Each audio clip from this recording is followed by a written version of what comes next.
لعب الاهلي المصري ضد سيمبا التنزاني 6 مرات، منهم مرتين في بطولة ابطال الكؤوس، اما الباقي كانوا في دوري ابطال افريقيا بشكلها الجديد.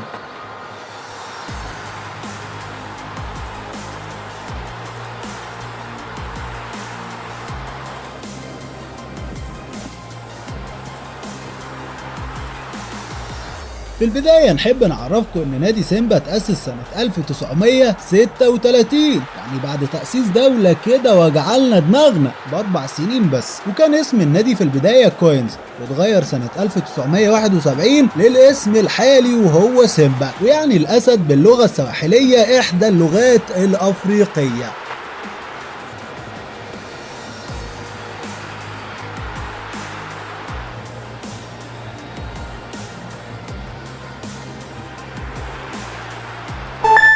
ونجح الاهلي في تخطي سيمبا وبلوغ ربع نهائي ابطال الكؤوس سنة 1985 بالفوز بهدفين نظيفين في القاهرة والخسارة بنتيجة 2-1 في تنزانيا. وكان محمود الخطيب رئيس الاهلي الحالي هو اول من هز شباك فريق سيمبا لما سجل هدف في خسارة الاهلي بهدفين في مباراة الذهاب، قبل ما يرجع ويسجل زميله الحالي بلجنة التخطيط زكريا ناصف هدفين في فوز المارد الاحمر في القاهرة. يعني لعبة واحدة اللي كانت بين الثلاث خشبات اللي صدها اكرامي وبيديها الخطيب بكعبه لربيع، وربيع بيزق بايده وبيلعبها ورا. يلا جول جول جول جول جول. الجول الثاني انتهى الماتش. الجول الثاني زكريا ناصر. الحكم اقدر اقول له ويل بلايد محمد حنصل. ليه ويل بلايد؟ لان الباك زق ربيع ياسين، زقه جدا، فالحكم شايفه قال له العب، مش ربيع ياسين ولعبها بالعرض. دخل ناصر، زكريا ناصر يحط الجول الثاني للنادي الاهلي.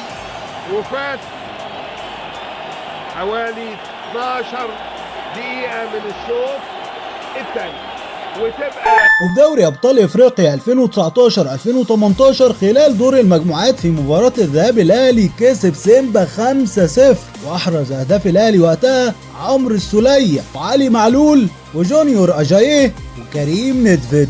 والهدف جول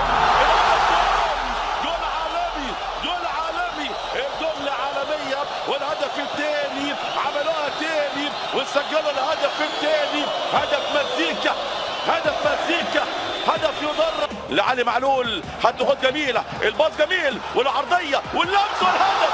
الله عليك، الله عليك. جول جول جول جول جول جول.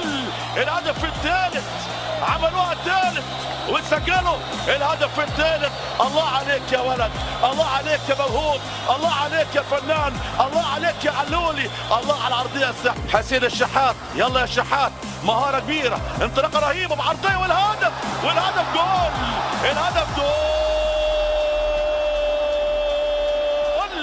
الرباعية، الرباعية. كريم ندفد يسجل مشاهدينا. وتقطور الشحات، الشحات مع الكورة، بص حلوة كريم والهدف جول، والهدف جول جول. الخماسية، الخماسية. 5 النادي الأهلي، 5 النادي الأهلي. كريم ندفد. اما في مباراة العودة سيمبا كسب 1-0. هدف هنا، هدف بخطأ دفاعي قاتل قاتل قاتل يصنع جون بوكو، يسدد اللاعب ميديه في هذه اللقطة. الهدف الأول للاعب ميديه، هدف لميديه. كرة اتقطعت من رمضان وراحت الهجمة السريعة، والمرة دي بقى ما بين أيمن أشرف وياسر إبراهيم تواجد جون بوكو.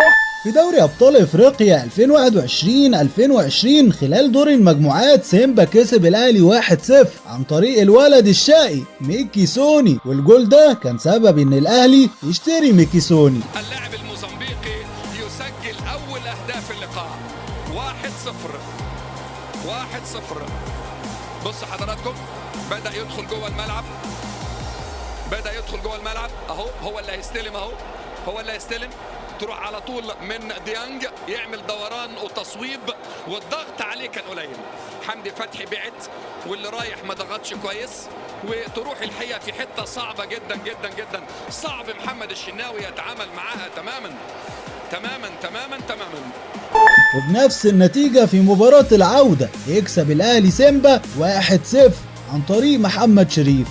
محمد شريف الأولى بالراس ما جاتش، لكن بإصرار وأي إصرار ورغبة وأي رغبة من جانب محمد شريف اللي بيسجل ثالث أهدافه الإفريقية مع النادي الأهلي أمامنا هنا في هذه الكرة وفي هذه اللقطة. شوف الإصرار وشوف الرغبة اللي عند هذا اللاعب الحقيقة اللي سجل أول أهدافه. قفشة يصنع ومحمد شريف في الأولى والكرة أمامنا ترتطم في الحارس، ولكن إصراره في الكرة الهدف أمامنا هنا. الفرصة اللي كانت بروحين، ولكن هنا الروح العالية والإصرار كانت عنوان الهدف الأول للأهلي المستحق الحقيقة بعدما تفوق